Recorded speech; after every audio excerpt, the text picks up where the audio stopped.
Boil படுத்து நோயில் வீழ்ந்தால் காதல் காணல் நீரே.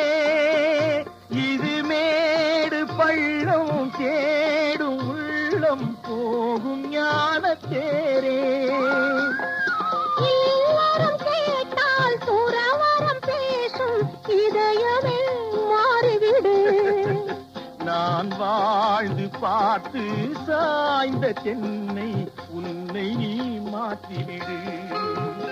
இது கால தேவனின் கலக்கம், இதை காதல் என்